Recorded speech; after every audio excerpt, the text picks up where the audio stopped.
The following is a conversation with Alexander Mitrovich, CEO and co-founder of the Unique network. Unique is the first chain built for Polkadot and Kusama, which is there to solve problems running NFTs on Ethereum and to bring innovation and new use cases to NFTs. Unique Network recently listed their token in this bear market, which reflects in their token price. But can this bad performance all be attributed to the bear market? And what's next for Unique Network? This, our community winners question, and much more coming up next. Hi, Alex. Great to have you on. How are things going with you? Hi, doing great. Thank you. Looking forward to chatting more today. Cool. Yeah. So let's dive straight into it. We have some questions about listing, maybe some tech questions. We have a question from the community coming up a bit later on. So first off, before we go into the future of Unique and the groundwork being laid, we should touch on the listing a little bit. The market conditions obviously are very poor. We all know that there's nothing we can do about it. But nevertheless, did the performance of the token surprise you a little bit? Well, yes and no. We are very limited. I have to say, we're very limited by laws, what we can talk about, what we can say. I could say a lot of things. Surprised, yes, because I expected a little bit the people who own tokens to be in crypto a little bit longer to understand patterns. It has very deep patterns. It has dependency completely on Bitcoin and complete correlation. So we did expect the price to be lower than it was this winter and so on, because price of everything is and heavily. So comparing to the way we try to measure our performance and our perception of the market is by comparing us to other parachains in Polkadot ecosystem, because they are the closest to who we are. The rest is the market. And I can say that 90-something% of the correlation is with the market. 98, 97, 99.9%. It's like completely market based. It is also a function of us. And I can talk as much about the market the way it is today, but bottom line is us. We have gone live with a token as a full utility token, okay? We didn't want to list it before it went live, before the blockchain went live, because it wouldn't be a utility token because you couldn't use it. So we were constrained by that belief and our commitment to making the token a pure utility token, so it goes live when the blockchain is fully functional. That has happened early July, and we have been working with the exchanges on the listing early, a month or two before that, and it took Huobi quite some time to complete the integration and all the tests they wanted. I guess it's their capacity issue. We ended up listing a few months later. Okay, we were working on everything on our end to list as soon as possible, which would have produced a little different picture, in the first weeks, because there will be less tokens in circulation and so on. But that did not depend on us. We explored a lot of options how to go live, but the thing is, centralized exchanges, we went with the biggest one that had a decent offer for us, and then we were tied into their speed. So that was the speed was out of our hands. We really supported them, honestly, as much as possible to make that happen as soon as possible. Okay. Cool. Yeah. So that's basically, some things behind the scenes that happen that people don't know, that explain some of the actions, some of the things happening. Yeah. So Alex, it sounds that there were quite some factors in play. Makes sense to go with a bigger exchange. Everyone is excited to do that, but there's much more liquidity. There's much more potential buyers there when the sentiment is right. That's the goal. Exactly, but also I think you're touching on the utility part, that is the way you wanted to go, which makes sense. That also affected maybe the flexibility you had in how I went to list. Yes. Yeah, in that regard, do you feel it was fair for the public sale participants to delay the listing to the point where other tranches, including private sale, had begun to unlock? I guess in some way you've answered slightly that it wasn't all in the hands, but what is your view on it? Well, we did want to have the public sale participants to be able to have liquidity first. That's why the private sale participants had a lockup of 1 month, and that ended up being not enough. Okay, that was that was the problem. Our intention was that we basically list as soon as possible, and that it happens before the unlock starts happening. Due to, again, external circumstances, we can do that. The thing is, delaying things further would have made things only worse. Well, first of all, it's only a portion of private sale tokens that are unlocked, but also we don't know how long the bear market will last. Okay, average bear market in crypto lasts for a couple of years, and we're only about 6 months into it.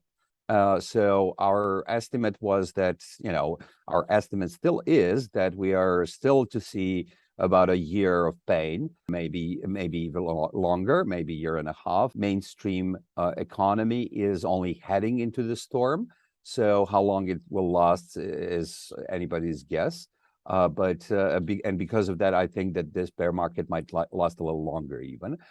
So we are in a year to maybe even 2 years of kind of painful market conditions, which would have made things even worse. So delaying things was not an option for us because we think that things will get worse in the market, and delaying things to not list, to not give anybody option to sell or buy the token would be counterproductive.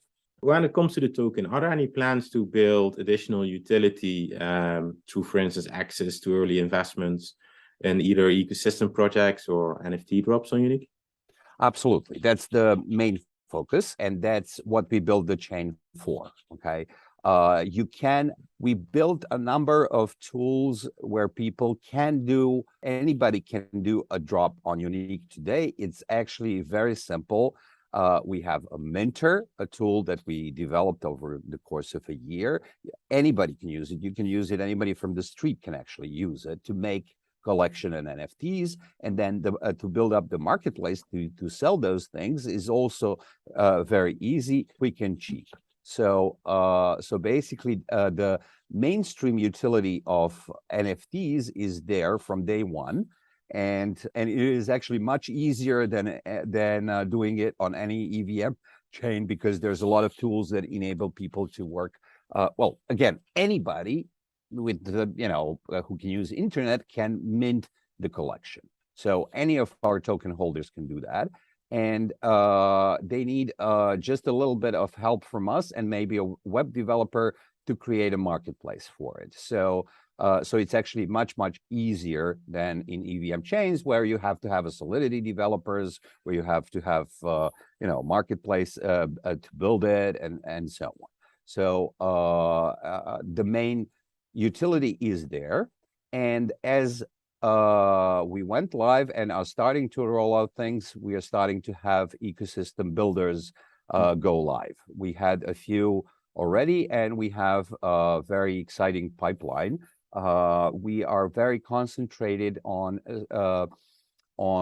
use cases that go far beyond the existing NFT kind of use cases, and we are working to build the ecosystem as a net of partnerships of projects that will actually launch a lot of projects themselves. And that takes time. So the best example is, the obvious example is the partnership we launched already, Lemonade. They have went and integrated while we were still kind of in preparation for going live. went live, and they have had an event with Coin Bureau a week or so ago, where they have minted tickets, and I don't even remember how many thousands was there, but those things are starting to happen. There are 2 more events planned for next month, I think. There's a big event planned for in Paris for UNESCO and for Earth Day there. As we start kind of moving forward, more and more of these partnerships are going to start rolling out projects and NFT projects of different kinds. I cannot call them just simply drops, because that's a paradigm of the last NFT boom. We're working, and we have the tech and everything in place for the next one, and that will not be, a simple collectibles kind of edition NFT drop. Almost everyone we're working with is something much more complex, much more forward future driven, much more innovative. And we're working with one game to mint 5 million NFTs for them. We're working now on setting up the parameters for benchmarking, how fast we can do it, because that's one of the key advantages of ours is the scalability. So we want to measure against other chains how fast that can be done. Alex, yeah, 5 million is a lot, right? NFTs. So how fast are we thinking of? Are we thinking in hours, or are we thinking in days? Well, again, we're working yet on benchmarking, but in EVM chains, you need weeks to do it. Okay, that's my guesstimate right now, because of the limitations of smart contracts and because of the size and all of that. With us, theoretical minimum right now is 4 hours. The practical kind of benchmark we are heading is about 30 hours. What we're going to do is we're going to mint the first part, 2.5 million this year, and measure it within, and we are gearing towards those parameters. And then Polkadot itself is planning in January, I hope, to increase the block size allowance 5 to 10 times, and then they want to increase the speed of blocks from 12 to 6 seconds. When those 2 things happens, theoretically we should be able to do it much faster. How much faster, we'll see. It's Okay. It's in a preparation phase. Yeah, but it sounds very fast in hours. I mean, yeah, you will be out there as one of the fastest to do that if you can handle 1 million within hours. We'll see. Yeah, we'll see. That is in preparation. That is just one of the important technical kind of innovations that we are bringing in. Just one of them. Yeah, community is key in Web3, right? So particularly with the within the NFT space. So what efforts are Unique making at the grassroots level to engage specific communities and creators across various social platforms? Okay, so first, community. When you talk about it, is actually several kind of types of community. Overall, Unique community is one thing, and we were engaging with them with the very first NFT collection in Polkadot ecosystem, the Substrate Punks, and then Chelobricks for the Polkadot Decoded events. What we are doing now to increase the appeal and to reward the community is the CryptoPunk fractionalization. So we bought a CryptoPunk.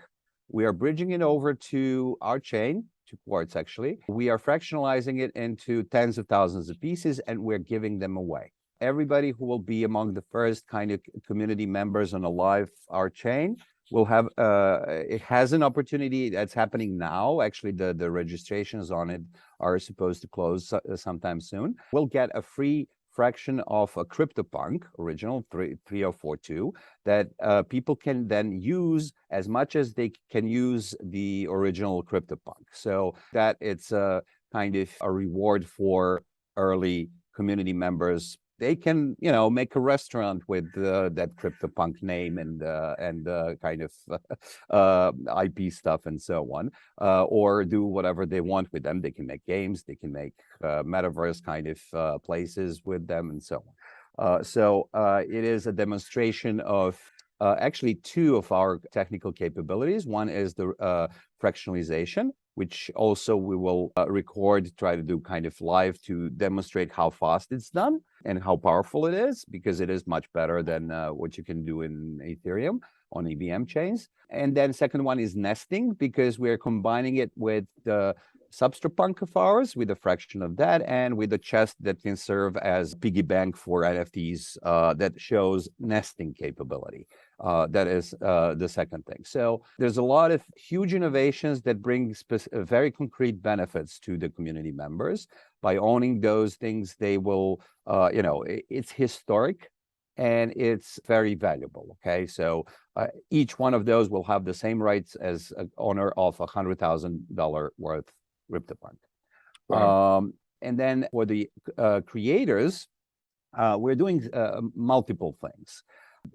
We have several ecosystem projects that are in the art space, and namely Digital Art for Climate, which is our sustainability climate change initiative partner, a very, very kind of high growth potential one. And then there is Art Pool that helps with curation, with art communities, with museums, and so on. So between those two and a number of other ones, there is a lot of things happening. We just helped Digital Art for Climate perform second art competition, COP27, which is United Nations Climate Change Conference happening in Egypt this year. It was supported by Egyptian government to combine the artists in the help and a movement for climate change, for example. So there's a lot of things happening on that front. There's a lot of more in the background, but I can speak of those things only as they kind of mature and get into the announcement and live stage. Yeah, that sounds really interesting. And then I think you just mentioned before on the gaming side, right, with the 5 million NFTs. Is there a lot of interest from that sector, basically, in Unique? Yes, because gaming industry overall is starting to understand the value of blockchain to create a completely new framework for gaming. Okay, this will not replace old ones. This will be a new one, just like mobile gaming became a completely new kind of form of gaming that came about with smartphones. Didn't kind of replace gaming on PCs or on consoles and so on. This is something new. We have released about a month ago, a little over that, our first version of SDK. That is a piece of software that allows gamers to very easily use our chain, because they don't need to learn blockchain at all for that. And they have always very unique requirements. This allows them to work in their language of choice and use the blockchain in a very flexible way, and use all of our very powerful features like sponsoring transaction fees and so on. So we have a fantastic offering ready, and we are starting to actually, right now, we are kind of devising our go-to-market strategy. Do we kind of focus on large gaming studios or guilds, or kind of independent gaming studios, or we focus on actually platforms for gaming, or or we focus solely on kind of native blockchain games on mobile? There's a lot of subsections in there, which is very important. Cool, that sounds great. On Unique, do you think there's a need for an incubator or accelerator program to incentivize building and giving projects the best chances for success? Yes, and we actually kind of have elements of both. We ourselves are alumni of Outlier Ventures, of their Ascent program, and we continue to work with them closely for the next batches, both in Basecamp, which is for them early startup stage, or Ascent program, and are working. We are advising all of their projects that kind of fit the profile. We're trying to help them in many different ways.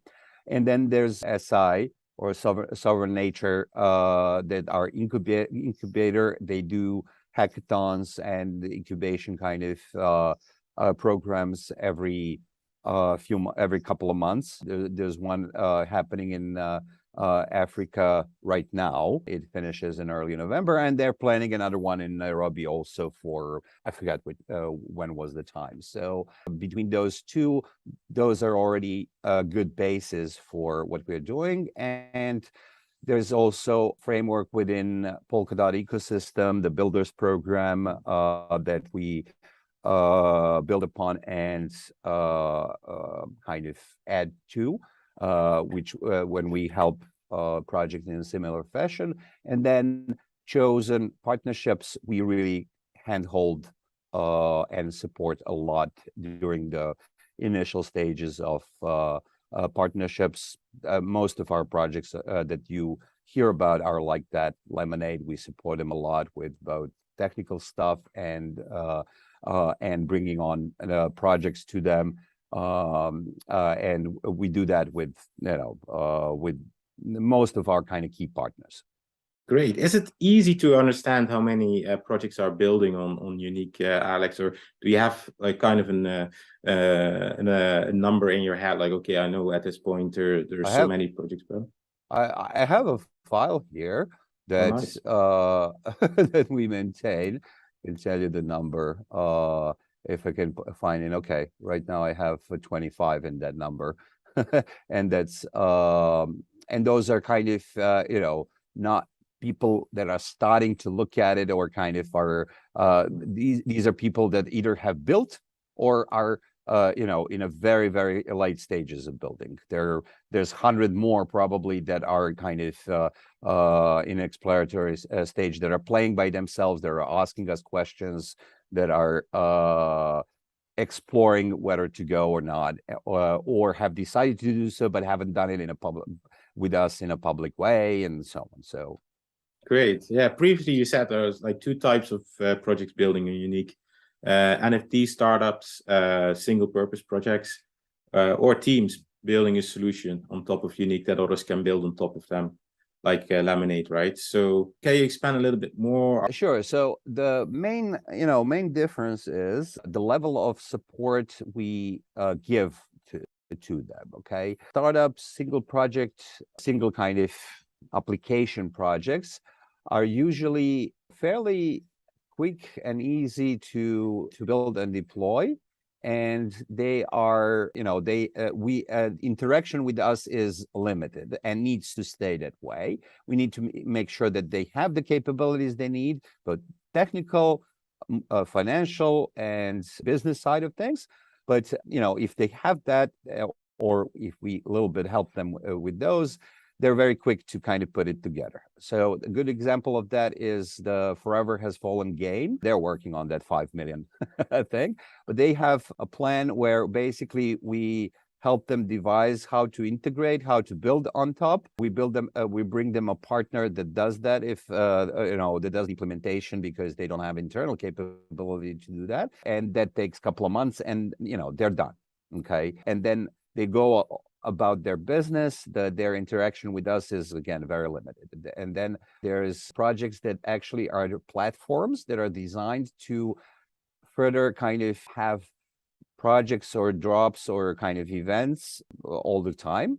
And as you mentioned, Lemonade is one example. Snarkart's OG protocol is another. I'm very excited about that one because they're doing something very innovative. They're creating a protocol and platform for dynamic NFTs, which will be a much deeper kind of art expression capability, and for brands, it's kind of attractive. So it's attractive both to artists who want to have some deeper art projects, not just JPEG, but something that really kind of gets people to think and to feel the art and to experience it and to show it, and etc.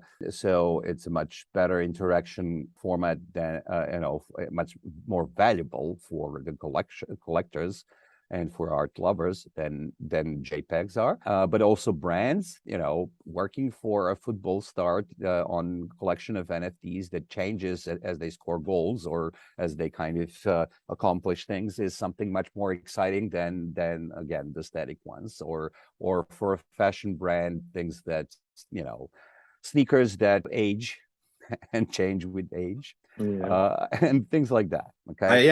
I've also heard about, like, you can, let's say you interact with a brand, whether this is a fashion brand or whatever, and you're a consumer, right, or a fan, that you, for instance, can get additional things added to your NFT by behaving in a certain way. So let's say you're a fan and you're sharing the message, then suddenly your NFT can become more valuable.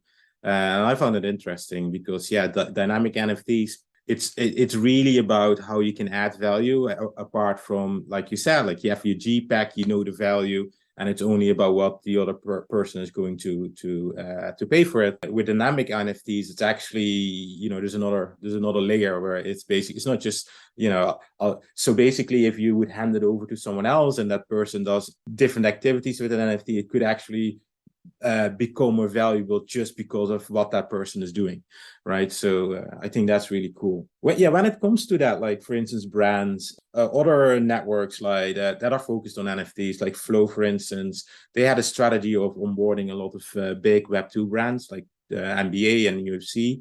Are there any Web2 businesses that Unique is working with or have their eyes on, or is that not the strategy that you guys are after? Our core advantages are threefold, okay, and we focus on businesses that can really benefit from that.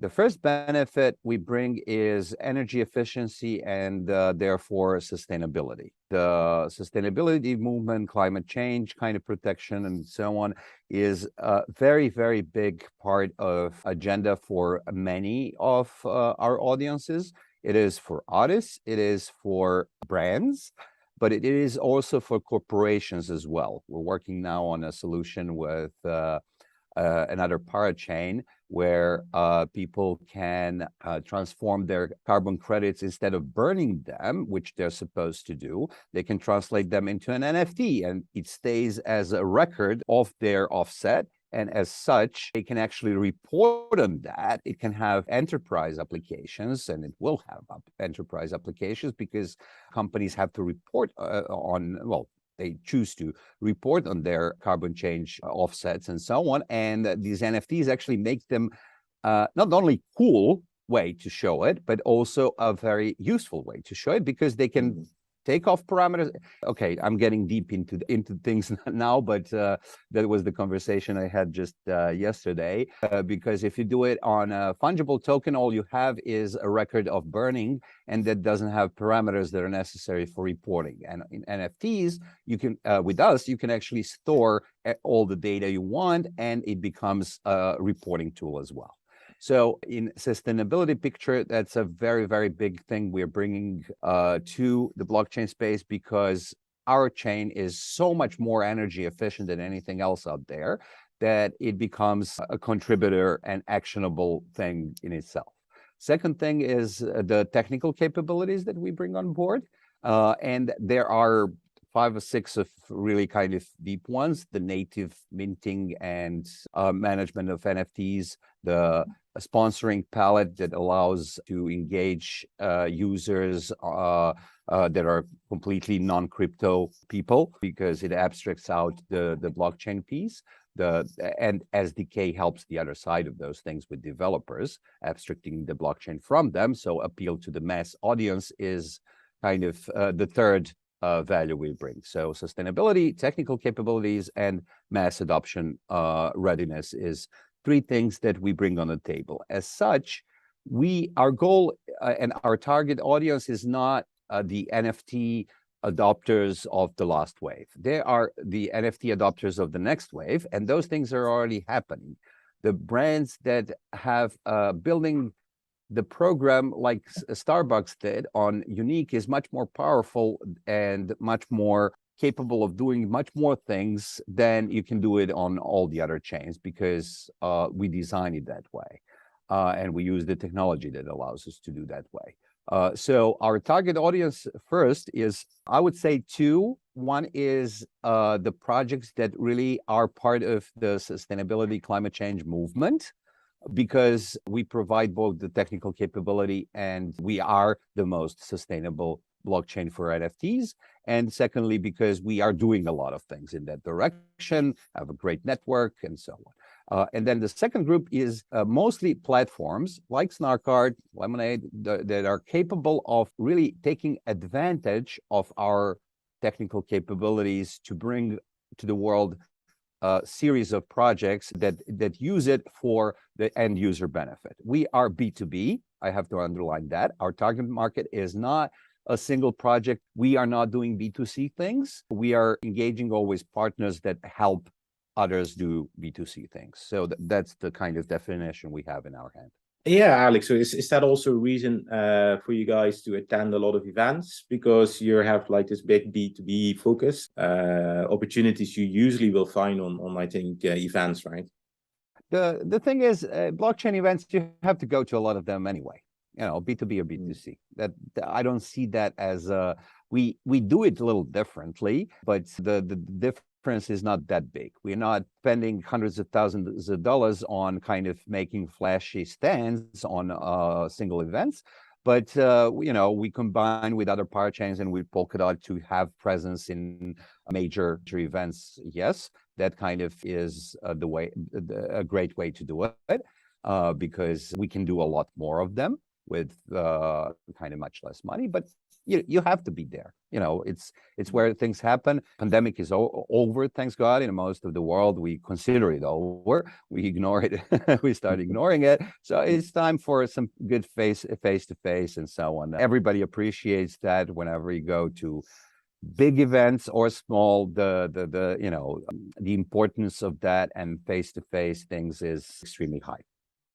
With all that said, like all the technical capabilities, sustainability, and with SDK, have you been in the spot where you had to really expand the team? How many are actually in your team, Alex? I'll tell you in a second. I was actually, just before this, I was doing an exercise of putting them all in one table. And right now we have 66 kind of more or less employees. And then the number of kind of contractors and kind of part-time and the agency related things is probably as much. Because of the bear market, we'll need to reduce that actually, but we are trying to reduce it in a smart way. Most of our staff is actually technical. I would say 80% of staff is, if not more, are either developers or other members of technical teams. And a big part of that was built to create expertise so that we can help others build blockchain projects, mostly on Unique. So we are now kind of in the process of separating that into a kind of a separate partner who actually helps projects develop things they need. So we have an extra capacity that we outsource to others. Okay, cool. That's interesting. Yeah, for community members, if you own the Chelobrick or Substrate Punk, is there going to be any other perks coming for those OG unique NFTs, you think? That was the intent all along, okay? Substrate Punks are the first NFT collection on Polkadot ecosystem at all, you know, those that are live and that will be live forever. And as such, I see them personally as something that will have historic significance and will continue to be a way for people to provide perks and build upon. One of the ways to expand that is the CryptoPunk RFT campaign. For that, a number of projects, Remark started their first kind of project by doing airdrop of their canary birds to owners of Substrate Punks. And I see those things continuing to happen because everybody new that comes on board understands the value of that, you know, of those people. As such, I'm pretty sure it will stay that way. We will steer things that way.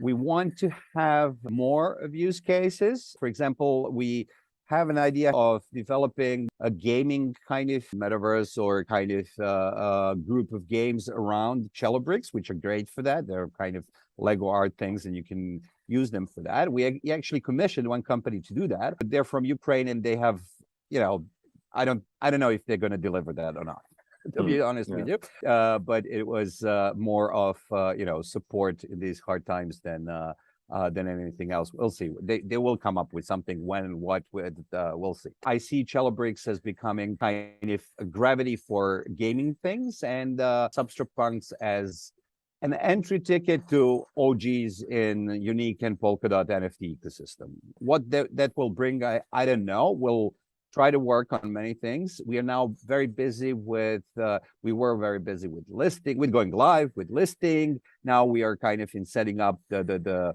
partnership kind of ecosystem growth things. But as things come along, we use them to kind of increase value of both of those collections. And we'll keep doing that for years to come. So it's not something that will go away. Nice. Yeah, so here comes the community question. And this question comes from Gar Warlop. He asked almost a year in from the offering, the initial coin offering, what's unique about Unique and what are they doing no one else is? Alex, do you have a short pitch on that? Okay, I'm very subjective on that topic because I like to think everything we do is unique. Okay, I have a kind of tendency towards that. I try to do it that way. I think from the outside, what's unique is the RFT campaign with the CryptoPunk. I don't think anybody else has done that. Okay, taking a CryptoPunk and kind of fractionalizing it and giving it away to people is something nobody else has certainly done. Okay, it should be a bootstrap for fractionalization businesses to spawn up on Unique, but that's kind of something that will take time and a lot of efforts for us to attract, support, and build out those partnerships. Those two things so far visibly that I mentioned before. One is sustainability. And you will hear a lot about that as November is the month when COP27 happens. And there's going to be a lot of chatter on that, a lot of talk, because we're doing something big there. And we are preparing to do something even bigger for the next year, actually much, much bigger. We'll see how well it goes this year. So watch out for those announcements. We have landed the place at the Bluezone at COP27, which only 40 or 50 projects globally can do. And this is everybody. This is, we are the first blockchain project to have that. We invited actually a lot of partners to join us because we want to create something bigger as a movement. But there's going to be a lot of PR around that, a lot of mainstream media attention and so on. That is something that I'm really proud of how we are moving along. And the second is the technical capabilities that we keep mentioning that people are starting to get, people are starting to use, and as the time goes by, I think the use cases and projects will only get more fun, more innovative, deeper, bigger, et cetera, et cetera. So the best is yet to come on that front. Alex, on that front, with the technical capabilities, right? Are you fantasizing a lot about what it could do? Oh yeah. So here's a question: What's in your imagination going to be a killer app on Unique? I have no idea. I have to be honest about it because product market fit killer app is something that you never know in advance what it's going to be. Okay, we can have opinions on that. But I've been taught in the business school that opinions do not matter, okay? What matters is actually doing and actually moving forwards. We are experimenting in 10 or 20 different directions, and let's hope that one of them will be a killer app, But again, NFTs have taken a storm of the crypto community in, a year and a half ago or so. It became, when we started working on this, NFTs were very, very, very small niche in the crypto space. The OpenSea had a few $100,000 worth of turnover a month, okay? And now it's a big industry, okay? But it's a big collectibles industry where the next big use cases come from. Oh, okay. Again, I fantasize about it. I can tell you it's not real estate. Real estate is going to come in 20 years. But metaverses, gaming, gaming, events management, fan management, whether it's a brand or celebrities of any kind, those things are going to continue to attract a lot of attention. And will certainly be a big part of the growth we expect. Yeah, Ticketmaster's, I think, going into NFTs as well. So I think that could bring a lot of eyes on the use cases of NFTs and events in that regard. Can you explain the difference between Sapphire, Quartz, and Unique, Alex? Sure. Quartz is our parachain on Kusama. It serves as a canary network where we recommend to everybody who creates applications to start there. Firstly, because it's cheaper, easier, less risky from the reputational standpoint, and because it gets the new features first. Unique is supposed to be the Polkadot, the kind of stable ultimate destination for the applications. It will ultimately be the big guy. But ultimately, okay, I expect a lot more action on Quartz actually in the next year or so. Sapphire is something we needed to do because we realized that two things. One is Substrate continues to change a lot and provide a lot of risks for live chains that are half as complex as we are. We are complex because we have a lot of custom code inside the blockchain, and lots of things can go wrong in there if things move too fast. And it happened that it moved too fast a few months ago when Quartz had to kind of stop for a couple of weeks because Parity rolled out a new update. They didn't document it well. The code that we introduced kind of caused the chain to stop. And then we needed 2 or 3 weeks to get it back live because of the governance on Kusama to do that. So we introduced Sapphire, which is kind of between the testnet and the livenet, because it's supposed to be a testnet and a backup for Quartz, because you can easily transfer the assets from Quartz to it, and it uses Quartz as a token. It is something that is going to be used just for developers. You shouldn't worry about it at all. It's a very niche thing. Okay. Yeah. So it's like it's almost like a sort of DevNet or like a previous release, I would say, kind of thing, right? No, it's simply a standalone. It doesn't depend on Kusama. It should be the same as Quartz, but not on Kusama. So that if we have a problem, we can transfer assets there. People can continue to use it and not worry about kind of things breaking up because we control it. It's something I think it's going to go away, in a year because it serves as an insurance policy. Okay, let's put it that way. Yeah, I think when people think about these things like Kusama and Polkadot parachains, there's always a little concern of once the Polkadot chain is live, what happens with the Kusama chain, Quartz in this regard? Will there still be development? Do I understand it correctly, Alex, that actually the development there will happen first? So basically, there's no concern really in terms of actually. Development happens on testnets, and then deployment happens on relay chains. So when the application is ready, and for me, all the logic says you deploy it on Kusama parachains first, try it out, see how it works, and only after some months of things working well, then you graduate to Polkadot. So if people, we certainly follow that logic, and all the other parachains do. If you follow that logic, then actually in the next 3 to 5 years, I think there's going to be a lot more stuff actually happening on Kusama than on Polkadot, simply because we are at the stage of people beginning to do a lot of things, and they are. I mean, Polkadot ecosystem is second to Ethereum in terms of number of active developers and things that are happening, and most of it is actually happening on Kusama. And when that happens, so if you do that, right, you follow that logic, once it's live on Polkadot, would you then still keep maintaining the Kusama one just because when you introduce something new, you might want to test it on Kusama first?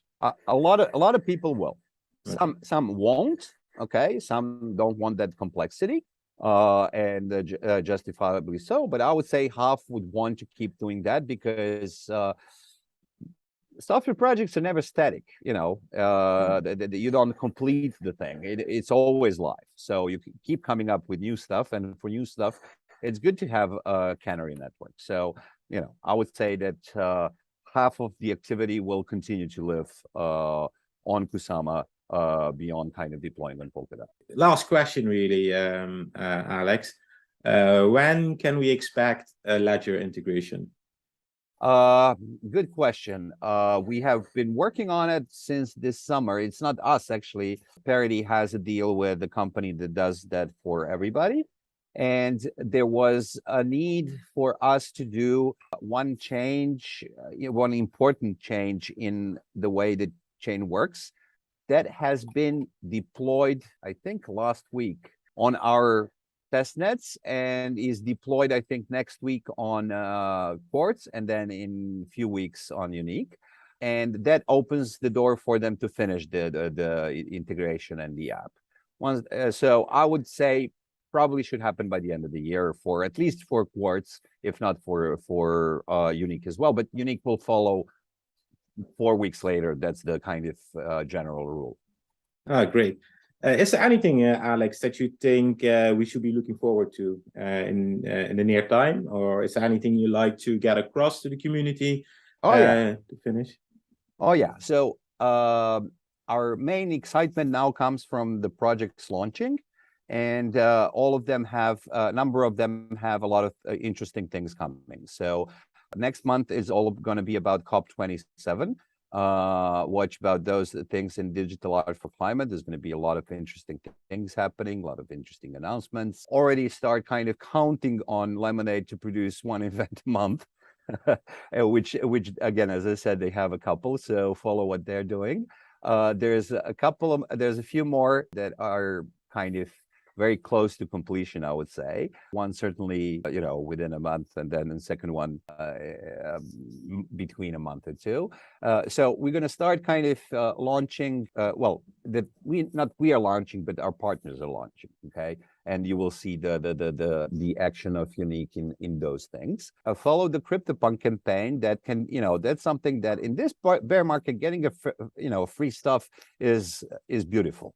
Because when the bull market comes, you're going to discover that you own something that's very valuable. Okay, so watch out for those things. There are a few more things in the pipeline, but I'll defer that when the time is right to announce them. So expect from us at least a couple of kind of very interesting new projects a month to happen, and I hope that those numbers will only grow as we go along. Great. I will definitely leave some links below to the CryptoPunk campaign, Lemonade, and the social channels for Unique to really keep following it. I think there are some really good ingredients here, Alex, for Unique. So let's hope that it all will fall into pieces. I think. Yeah, it was great to have you on. It was great to hear your views and your thoughts on a lot of these questions, and I hope you enjoyed it. Thank you. I really do. And greetings to your community and hope to hear from you.